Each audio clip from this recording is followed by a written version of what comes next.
প্রবাদ আছে যে যার হাতে টাকা ধরা পড়ে সে নির্বাচনে হারে, হুম, আছে একদম, কিনা? absolute। তো এটা শুরুতেই তো ধরা পড়ছে জামাতের হাতে। বিএনপি যে পড়বে না আমি বলছি না, হয়তো পড়তেও পারে। এসেছে ৩০০ আসনের নির্বাচন, 18 কোটি 20 কোটি মানুষের লেনদেনের vote. So but absolutely narrative কোথায় যাচ্ছে, মানুষ জানতেছে কারটা আগে। সো তার ব্যাপারে একটা নীতি তৈরি হচ্ছে। আমি বললাম একটা ইন্ডিকেটর, দুইটা ইন্ডিকেটর হচ্ছে যে গবেষণা জরিপ কার কথা বলছে। ইচ অ্যান্ড এভরি গবেষণা বিএনপি কে আগে রাখছে 20-30% ভোটে,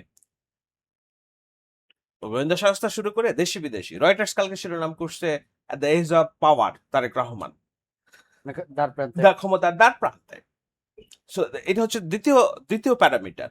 তৃতীয় প্যারামিটার হচ্ছে মোমেন্টাম, স্লোগান।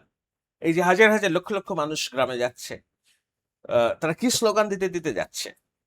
আপনি সদরঘাট বলুন, ট্রেনে বলুন, অন্য জায়গায় বলুন, আপনি কি ট্রেন দেখছেন। চতুর্থ প্যারামিটার সোশ্যাল মিডিয়ার ডমিনেন্স। আপনি স্ক্রল করেন আপনার ফেসবুক ফিড, 20টা পোস্ট আপনি স্ক্রল করবেন, যে 20টা পোস্টের মধ্যে আপনার যদি মনে হয় যে 15টা পোস্ট কিংবা 12টা পোস্ট জামায়াতের পক্ষে বয়ান তৈরি করছে, তাহলে তারা এগিয়ে আছে। কিন্তু আমি দেখছি উল্টা, অন্তত 17টা পোস্ট বিএনপির পক্ষে বয়ান তৈরি করছে। কিন্তু এতদিন তো সোশ্যাল মিডিয়াতে হ্যাঁ, জামাতের দখলে ছিল। ওইটাই তো তাদের মূল ভরসার জায়গা। সেই জায়গাটাও বিএনপির নেতাকর্মীরা দখল নিয়ে ফেলছে। কিন্তু আমি বলছি না এগুলো কি বানোয়াট? না, বানোয়াট না। This are all organic. আমি একটা পোস্ট শেয়ার করেছি। লালমাইয়া টিভি বলে। আনোয়ার টিভি যেমন আছে না, এটা আমরা বলি। হুম, তো আনোয়ার টিভি হচ্ছে গুজবের কারখানা। হ্যাঁ? হুম। তো এখন লালমাইয়া টিভি এখন তাদেরকে বিট করছে। কি বলছে যে তারেক রহমানের বিএনপিকে ভোট দিয়ে জনগণ, তারেক রহমানের বিএনপিকে ভোট দিতে জনগণকে আদেশ দিলেন মিজানুর রহমান আজাহারি।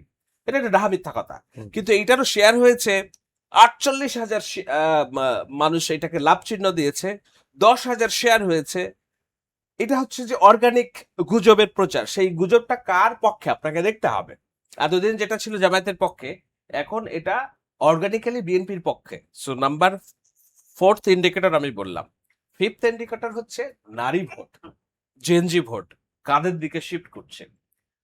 আপনি দেখবেন যে ননস্টপ গত 4-5 দিনে, বিশেষ করে টুইটারের ওই কর্মকাণ্ডের পর, ঢাকার আরবান মিডল ক্লাস গার্মেন্টস, আজকে একটা ট্রল দেখলাম যে পর্দানসীন একজন নারী বলছেন যে আমি এতদিন তো দাঁড়িপাল্লায় ভোট দিব বলছি, কিন্তু ওমা ওদের ভোট দিলে তো আমার বেটা তো এমনি আমারে পাত্তা দেয় না, এখন নাকি 4টা বিয়ে করে বউ আনবে যদি নিয়ে আসে, তো আমি কি করব।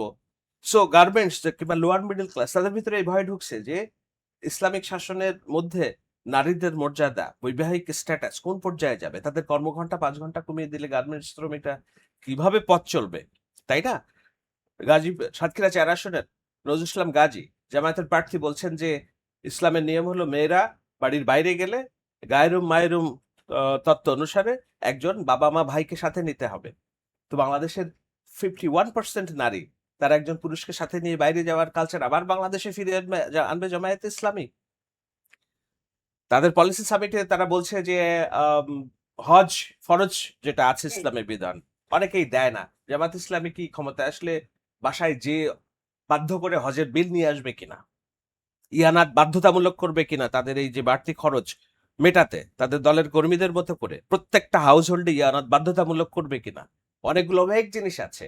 সো এইসব ইন্ডিকেটরে মধ্যবিত্ত নারী তারা এটাকে কি বলে, they have shifted their places. Last যে পয়েন্টটার কথা আমি বলবো সেটা বলছে, সেটা হলো আওয়ামী লীগের যে সুইং ভোটার। আপনি আপনার আশেপাশের বন্ধুদের মনস্তত্ত্ব পরীক্ষা করুন। 1 মাস আগেও যারা ধানের শীষের ব্যাপারে ডেড নো ছিল, আজকে তারা নিজেরা বলছে যে নো, আমাদের ধানের শীষে। আওয়ামী লীগ কি বলছে সেন্ট্রালি আমাদের দেখার দরকার না, বাট এই মুহূর্তে আমার ধানের শীষে ভোট দিতে হবে। সো আপনি অল দিস ইন্ডিকেটর যদি এক জায়গায় করেন, আপনাকে এবং গবেষণা সবকিছু মিলিয়ে আপনাকে আত্মবিশ্বাসী হতেই হবে যে it would be a landslide victory for BNP.